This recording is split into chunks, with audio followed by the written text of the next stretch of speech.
konstitusi yang kita maksudkan itu adalah memperkuat kembali seluruh pola pikir, kemampuan daripada filosofis yang memang hadir di tengah-tengah kehidupan kebangsaan kita. Kearifan lokal yang ada, adat, istiadat, konstitusi Undang-Undang Dasar 45 yang utuh itu, saudarakan, kita ingin lakukan kembali penguatan terhadap semua sistem nilai itu, termasuk ideologi dasar negara kita yang Pancasila ini. Kita ingin perkuat itu, itu yang dimaksudkan oleh Nasdem, restorasi, saudaraku semuanya.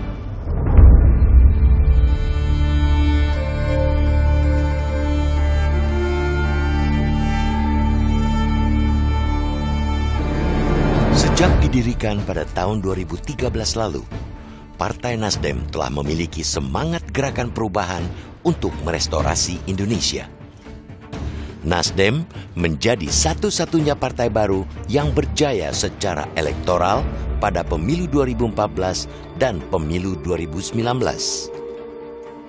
Kejayaan Partai Nasdem di kancah perpolitikan nasional tidak terlepas konsistensi politik tanpa mahar yang sudah diusung sejak awal.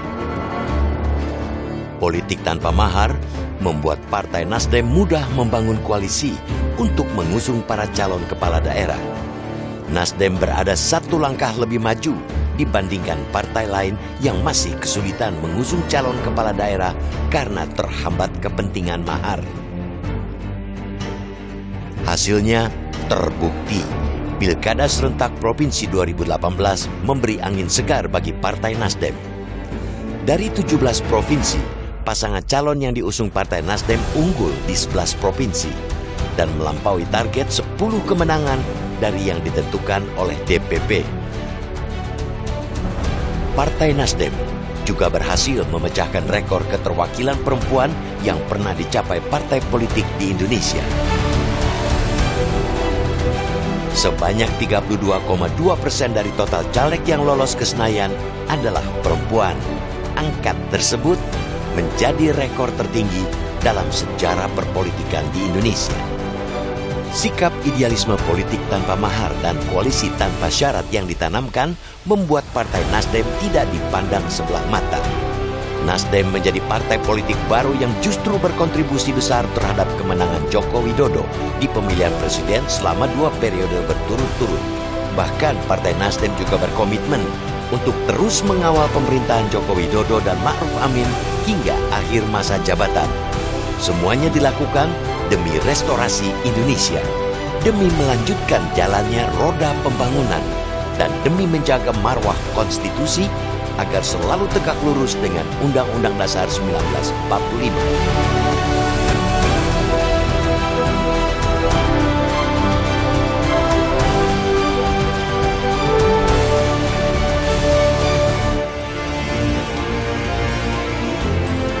Pencalonan Partai Nasdem terhadap pasangan Anies Baswedan dan Muhaimin Iskandar menjadi bagian strategi untuk terus melanjutkan pembangunan yang saat ini berjalan. Pasangan Anies Baswedan dan Muhaimin Iskandar memiliki pemikiran dinamis dan moderat untuk membangun Indonesia ke arah yang lebih baik lagi. Inilah yang wajib diperjuangkan dan terus dikawal oleh seluruh kader Partai Nasdem agar pasangan Anies Baswedan dan Muhaimin Iskandar meraih kemenangan dalam pemilu 2024 nanti. Seperti yang pernah dikatakan pendiri bangsa ini, Republik Indonesia merupakan negara untuk semua, bukan negara untuk satu orang, bahkan satu golongan saja. Tidak ada lagi kami atau kalian. Yang ada hanyalah kita semua, Indonesia. Pesan inilah yang selalu ditanamkan dan diwariskan Surya Paloh kepada kadernya di seluruh Indonesia. Di usianya yang ke-12 tahun, Partai Nasdem tumbuh dengan semangat kebangsaan dan hadir untuk membuat perubahan. Inilah pesan kebangsaan Surya Paloh dalam rangka ulang tahun Partai Nasdem ke-12 tahun.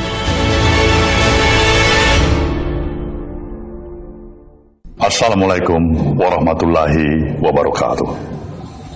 Salam sejahtera bagi kita semuanya. Tanpa terasa perjalanan yang telah kita lalui memposisikan kehadiran Nasdem sebagai institusi partai politik dengan segala pasang surut dan dinamika pergulatan yang telah kita lalui. Hari ini kita berusia tepat 12 tahun.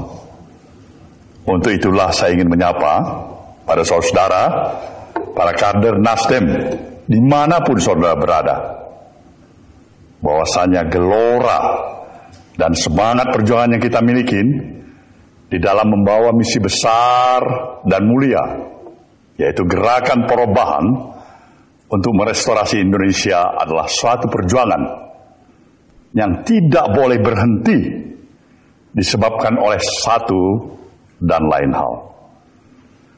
Apalagi ketika ada upaya yang memaksakan kita untuk meninggalkan komitmen dan misi idealisme kita untuk berubah, hingga kita tidak lagi berpegang pada jati diri yang kita miliki sebagai satu institusi partai politik yang tentunya ingin membangun dan mempertahankan sistem dan values yang tetap harus mendapatkan tempat dan kehormatan dari berbagai dialektika dan romantika perjalanan kehidupan kebangsaan yang kita jalankan.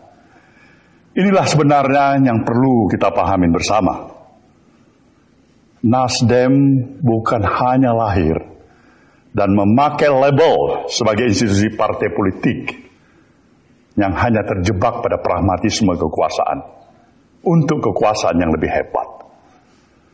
Tapi di atas semuanya itu, kita tetap harus bisa menjaga ruang idealisme kita sebagai satu values yang berulang kali saya katakan dimanapun saudara berada, bahwasanya profesionalisme yang kita miliki harus tetap terikat pada nilai-nilai moralitas. Kita memperkenalkan gaya politik yang baru di tengah-tengah cibiran bahkan yang dihadapkan pada kita. Ketika kita memperkenalkan politik tanpa mahar sebagai satu bagian konsistensi dan sumbangsi yang ingin kita berikan dalam upaya mempertahankan nilai dan values dari apa yang kita katakan sebuah moralitas dari satu interaksi kehidupan keseharian kita. Demikian juga ketika kita ingin menjaga kebebasan ruang berpikir kita, berpikir secara bebas tanpa ada hambatan atas dasar kepentingan apapun, agar kita tidak terjebak pada pragmatisme kekuasaan.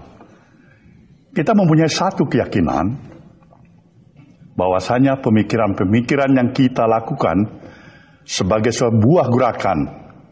Nah, inilah yang saya maksudkan dengan sebuah gerakan yang kita beri nama gerakan perubahan. Tidak hanya sekedar menjaga kewarasan berpikir yang kita miliki, tapi juga kemampuan untuk berani melakukan evaluasi diri dengan sistem pola pikir dan sikap netral yang kita miliki, hingga bisa menemukan suatu budaya baru kembali untuk menjaga azas kepantasan, azas kepatutan dari sebuah sistem nilai bermasyarakat. Hari ini kehidupan perjalanan berbangsa dan bernegara sedang mengalami dinamika, pasang surut yang menguras energi kita semuanya. Akan tetapi selalu yang harus kita ingat dan dipegang dengan erat adalah komitmen atas proklamasi yang kita miliki sebagai suatu negara. Dan inilah bagian dari tugas sejarah untuk terus melakukan jihad kebangsaan yang akan memisahkan mana yang baik dan mana yang buruk bagi negara kesatuan Republik Indonesia. Janji suci yang diikrarkan oleh para pendiri bangsa tentang negara ini adalah negara republik. Semangat mengatur diri sendiri, semangat berpemerintahan sendiri, yaitu semangat egalitarianisme atau kesetaraan yang diterjemahkan dengan piawai sebagai semangat kegotong royongan. Di atas fondasi semangat itulah kita tidak menempatkan hak individu atau golongan di atas kewajiban konstitusional. Dalam tahap yang lebih lanjut, hak-hak individu harus selalu berada dalam koridor menjaga kehidupan bersama untuk tidak menjadi sakit. Maka dalam konsep dasar republikanisme, Indonesia harus merujuk pada ide kedaulatan rakyat. Konstitusionalisme, representasi, dan pembatasan kekuasaan. Saudara, para kader Partai Nasdem yang saya banggakan. Seorang pemikir pernah menyatakan, kekuasaan adalah power yang tend to corrupt. And absolute power adalah corrupt, absolutely. Saya pikir ungkapan tersebut begitu berarti pada hari ini. Negeri kita ini, mau tidak mau, suka atau tidak suka, telah menimbulkan keprihatinan yang luar biasa terhadap kita semuanya, warga negara bangsa ini. Awalnya kita melihat segala bentuk penyelewengan itu hanya berada di level tertentu. Namun semakin ke sini, kita semakin menyaksikan hampir di semua level. Gejala seperti itu sudah sedemikian memprihatinkan. Dalam falsafah Pancasila, kekuasaan itu jelas diberikan oleh Tuhan Yang Maha Esa melalui tangan-tangan rakyat, melalui suatu mekanisme pemilihan umum. Ketika kekuasaan itu sudah diraih, maka itu harus digunakan dalam rangka membangun kehidupan bernegara dan berbangsa. Tentunya secara baik dan benar, secara sehat, dan tentu sekaligus yang bermartabat, sebagaimana yang telah diamanatkan oleh konstitusi. Pancasila sendiri adalah azas kehidupan bernegara, yang di dalamnya terkandung nilai-nilai keluhuran bagi kita sebagai suatu bangsa. Bangsa ini dituntut untuk rendah hati, bahwa segala yang kita miliki ini adalah sebagai anugerah dari Sang Maha Pencipta. Para pendiri bangsa ini telah merumuskan nilai-nilai dari prasa keadilan sosial, bukan kesejahteraan sosial atau kemakmuran sosial. Keadilan adalah hukum yang universal agar kehidupan di dunia bisa berjalan sebagaimana mestinya. Keadilan adalah terjadinya keseimbangan di dalam hak dan kewajiban. Dalam estetika, keindahan adalah manifestasi keadilan. Dalam etika, kepatutan adalah manifestasi keadilan. Dalam hukum, ketentuan dalam segala perundang-undangan dan lembaga peradilan adalah manifestasi dari keadilan. Dalam sebuah kompetisi, berkompetisi secara fairness adalah bentuk rasa keadilan itu. Saudara, semua manusia bisa dan selalu menerima kenyataan apapun yang menjadi nasibnya ketika itu didasari oleh nilai keadilan. Kita semua bisa menerima untuk selalu menjadi rakyat jelata, asalkan itu bersandar pada keadilan. Sebaliknya kita tidak bisa tinggal diam ketika ada penguasa kekuasaan yang berlaku tidak adil demi kepentingan tertentu, demi kepentingan kelompoknya. Bangsa kita bisa menerima kenyataan apapun. Bahkan bangsa kita menerima kenyataan apapun, baik itu pahit, getir, duka, nestapa, asalkan ia lahir dari perilaku yang berdasarkan nilai keadilan, nilai kepatutan, dan kepantasan. Sebaliknya, sejahtera apapun, semakmur apapun suatu bangsa, jika tidak ada keadilan di dalamnya, maka gugatan demi gugatanlah yang akan terus datang silih berganti. Keadilan adalah rasa. Keadilan adalah spiritualisme. Keadilan adalah nilai yang senantiasa membimbing manusia pada hidup yang sesuai dengan sunatullah. Itulah mengapa di dalam negeri yang makmur dan sejahtera tetap ada lembaga peradilan itu. Itu karena keadilan bukan hanya tentang kemakmuran dan kesejahteraan saja. Para kader Nasdem yang saya banggakan, dalam situasi yang krisis akan selalu ada sesuatu yang melahirkan jiwa-jiwa yang rapuh tanpa pijakan yang kuat, sehingga muncul semangat oportunisme, coba-coba mencari untung di tengah-tengah merosotnya pamor dan kepercayaan kepada lembaga-lembaga negara. Mereka bahkan biasanya adalah orang-orang yang terdidik, yang terpelajar, dengan berbagai keistimewaan yang melekat pada dirinya. Bukannya menyodorkan jiwa dan raganya untuk kemaslahatan publik, mereka malah menggadaikan kemaslahatan publik untuk keselamatan jiwa dan raganya seorang. Kepakaran dan saluran yang dimilikinya dalam kehidupan bernegara memberikannya dua pilihan. Pertama, menyelamatkan. Dan yang kedua, memanfaatkan. Sayang 1000 kali sayang. Pilihan pertama adalah jalan sunyi, yang jarang diambil sebagai pilihan pertama dan tentunya yang utama. Yang kedua adalah jalan yang gemerlap, penuh keistimewaan. Disinilah janji-janji kejayaan sebagai pribadi dihelatkan. Maka hari-hari ini kita melihat betapa banyaknya upaya membawa negara dan aparaturnya melayani kepentingan pribadi dan golongan. Upaya membawa negara dan aparaturnya kepada kepentingan praktis macam itu telah melahirkan social distrust, ketidakpercayaan sosial, ketidakpercayaan rakyat pada negara.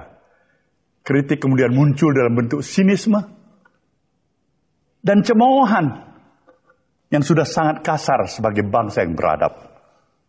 Tentu negara mengalami penurunan derajat kewibawaan pada tingkatan yang paling rendah. Rakyat mengalami kesulitan menempatkan kepercayaannya kepada siapa.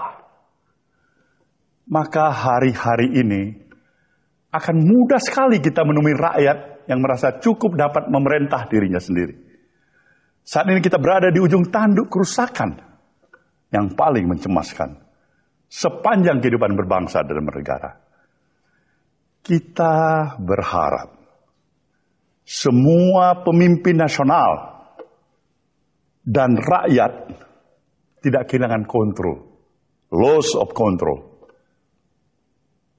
Saudara, para kader yang saya banggakan, belajar dari berbagai peradaban yang besar.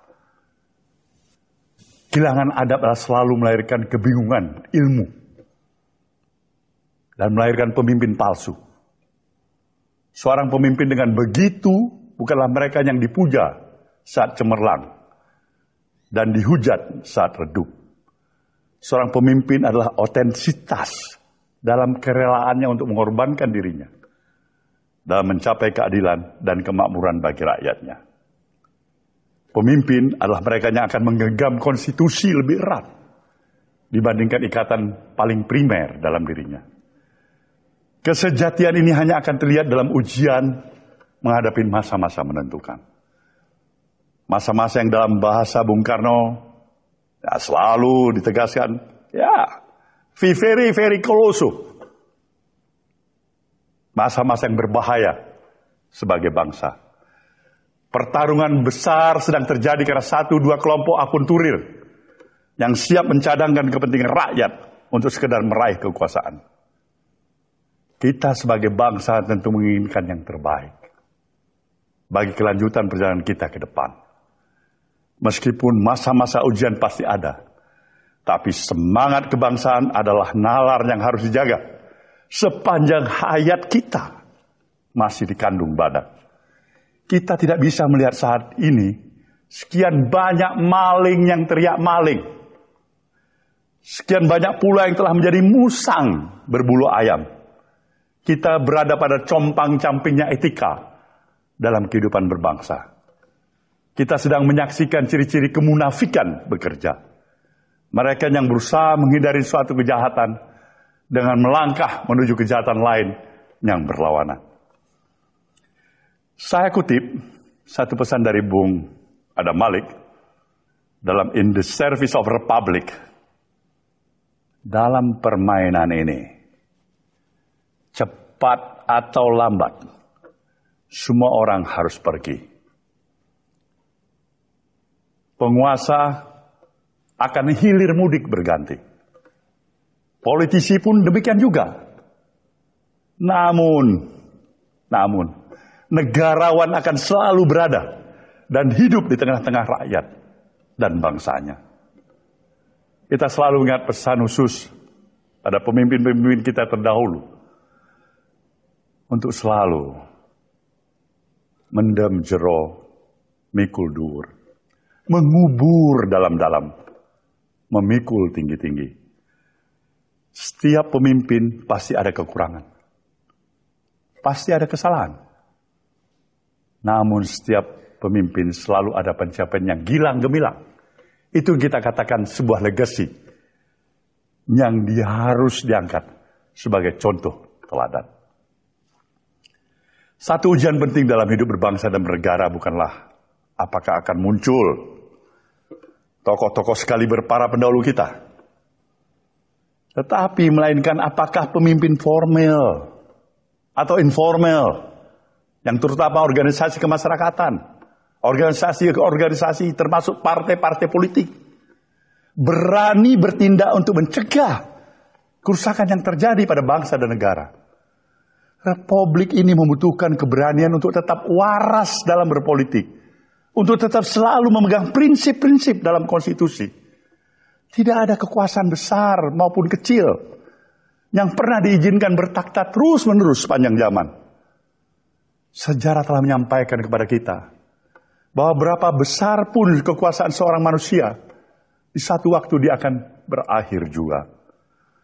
Oleh karena itu, nasihat dan filosofis Jawa menyebutkan eling lan waspodo. Kita dituntut untuk senantiasa waspada, agar tidak mudah tergiur oleh segala godaan. Sesaat ketika kita tengah berkuasa, kontrol diri. Jangan sampai lewatin batas yang merugikan orang lain. Ingatlah pula pepatah tentang apa yang akan ditinggalkan oleh seorang manusia. Bukan gading, bukan belang, melainkan nama baik yang akan ditinggalkan dari seorang manusia. Terlebih ketika dia pernah menjadi penguasa. Saudara, para kader yang saya banggakan, sebagai institusi partai, tentunya Nasdem dalam hal ini akan menjadi bahagian yang terus berikhtiar dalam menjaga nalar republikanisme di negara kesatuan Republik Indonesia.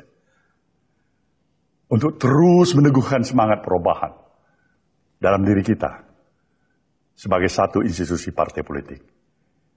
Tidak hanya sekedar terjebak pada nilai-nilai pragmatisme semata-mata.